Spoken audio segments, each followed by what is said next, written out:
It was a beautiful autumn day, and Lou was looking for some leaves to add to her leaf collection. There were a lot of leaves on the ground at this time of year.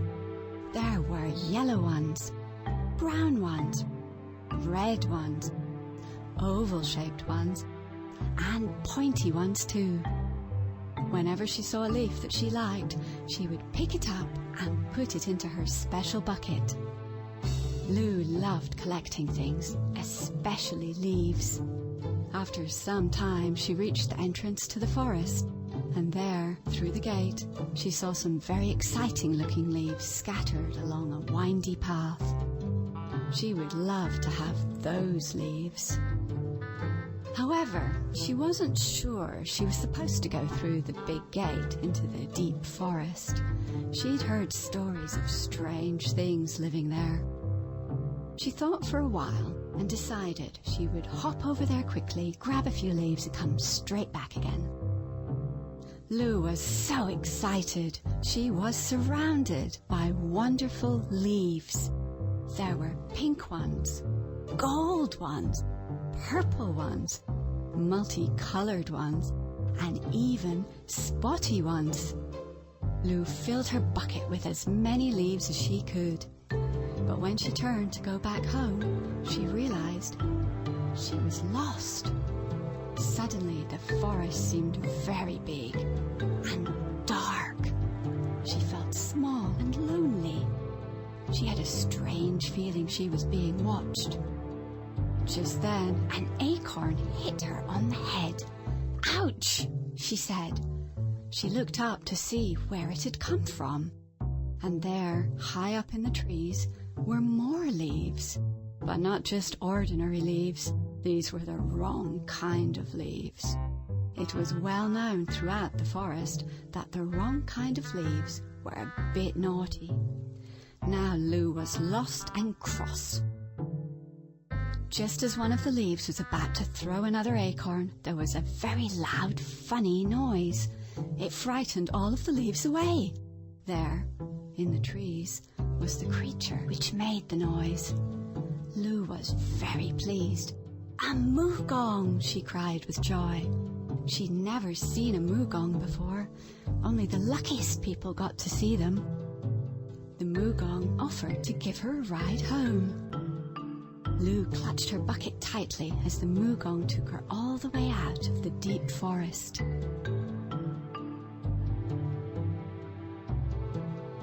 Lou thanked the moogong. The moogong bowed her head in return and slipped back into the forest. That night, while Lou stuck her new leaves into her scrapbook, she looked out of her window. There are some horrid things out there, she thought, but it's nice to know there are some friendly things too.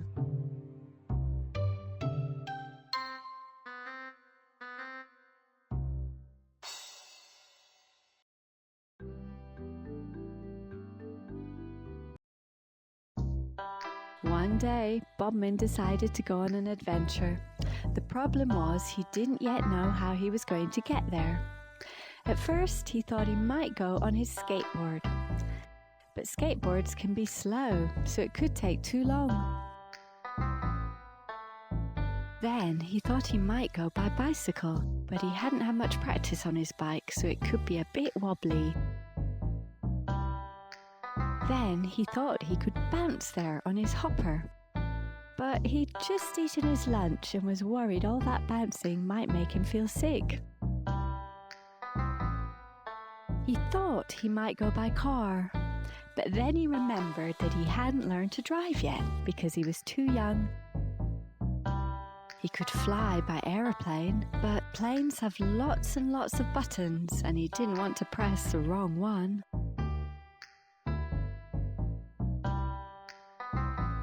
Then he thought he could go by rocket ship.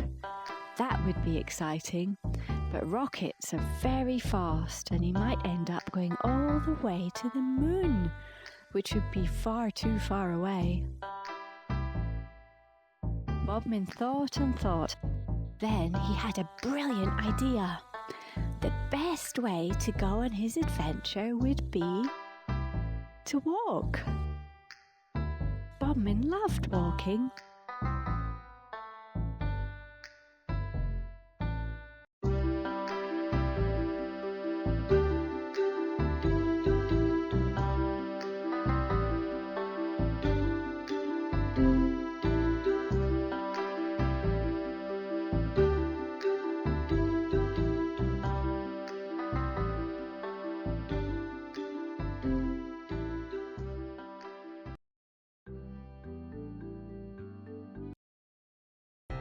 One morning, everyone was quietly enjoying their breakfast when suddenly Gumpus crashed in through the roof. "Sorry," he said. "That's strange," thought Lou. "That's the third time this week Gumpus has fallen out of the sky. The other day, while walking in the forest, they found him tangled up in a tree. Then there was the day he splashed down into the mud at Bosworthy's farm, confusing all the pigs. Lou simply had to know what Gumpus was up to, so she came up with a plan to find out. The very next day, she set off with Bodmin to solve the mystery. After a long walk, they reached the edge of the great forest, where Gumpus lived in a tall, wonky treehouse. "Shish," Lou whispered. "Let's hide." They ducked behind a bush and kept a lookout for Gumpus. There was no sign of him anywhere. "Where is he?" wondered Lou. They heard some loud noises coming from the shed. "What's he doing in there?" thought Lou. Suddenly, Gumpus drove out of the shed in his very latest invention. "Wow, a camper van!" cried Lou and Bodmin. Gumpus disappeared round the back to make some final adjustments. Bodmin darted off toward the van and jumped in. "Eek!" cried Lou. "Come back!" She chased after him. "Come on, Bodmin, we shouldn't be in here," she said. Gumpus got into the driver's seat, totally unaware that he had two stowaways on board. The van transformed into an airship and started to rise up into the air. "We're flying," said Lou.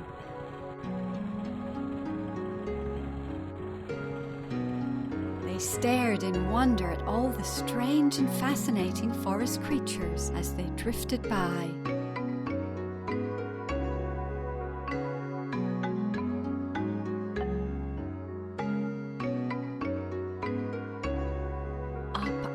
Up they went, right up through the treetops, out above the forest canopy, high into the sky.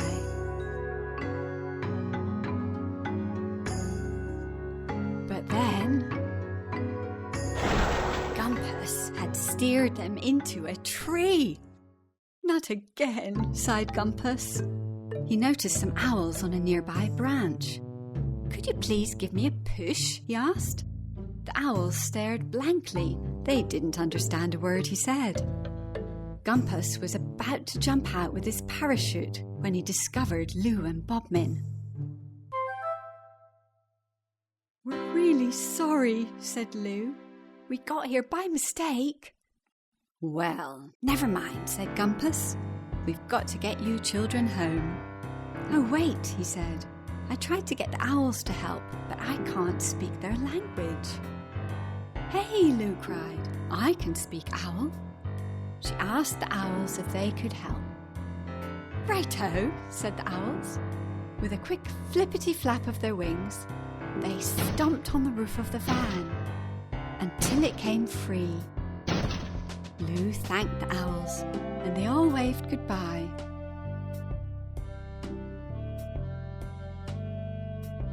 Gumpus flew Lou and Bodmin home, just in time for tea.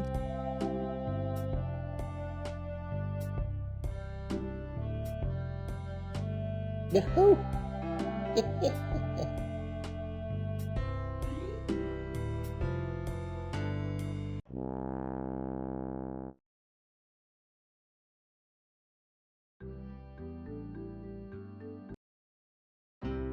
It was cold and wintry outside, so Lou and Bodmin were staying indoors playing a game.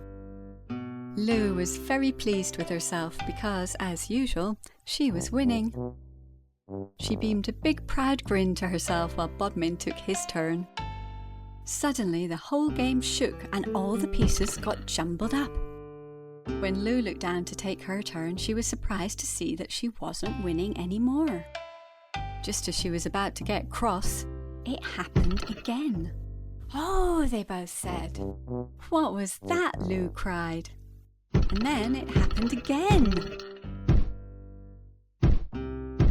Lou moved the rug to see what was going on.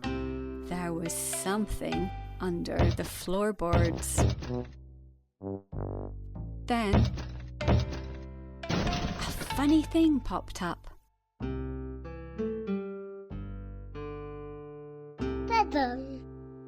Paul Parrot and Mena rushed in to see what all the noise was about. When they looked down, they were delighted. "What is it?" asked Lou. "It's a baby Fungoom," said Mena. When Fungooms are born, they just spring up out of the earth. You never know when or where they'll appear, but it's usually somewhere warm and cozy. They decided to call him Beanie. Beanie decided to cry. Paul Parrot and Mena sprang into action, desperately trying to make Beanie happy. Baby Fungooms need lots of love and care until they're ready to leave the earth. That night, all comfy and warm, Beanie had a lovely, dreamy sleep.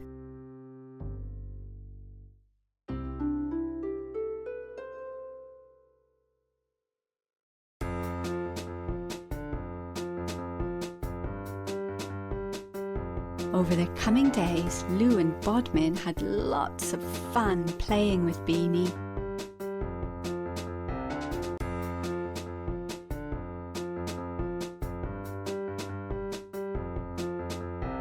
Until one morning, Paul Parrot and Mena were rudely awoken by banging and crashing noises coming from the kitchen.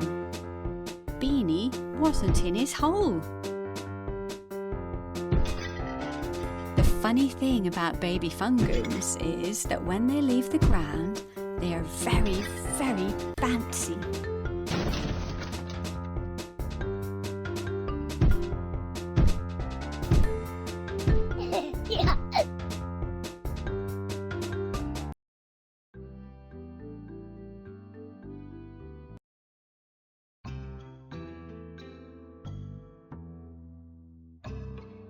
One evening, Paul Parrot was making carrot cake when he heard a noise at the front door. There, standing in the doorway, was a big blue monster. "That's funny," he thought. "You're not supposed to be here." The monster looked a bit sad. Paul Parrot decided to try and cheer him up with some cake. The monster shoved the whole cake into his mouth, plate and all. He did enjoy the yummy cake, but it didn't seem to have cheered him up.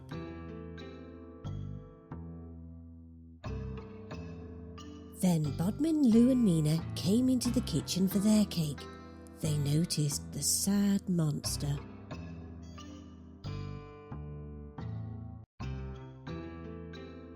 They all wondered what might make the monster happy. Lou let the monster have a go with her game.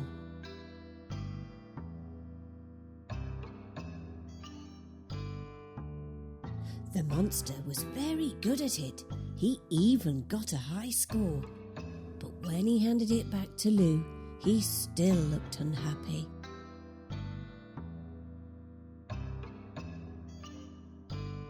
Bodmin gave the monster his teddy. But after he played with it, he still seemed sad.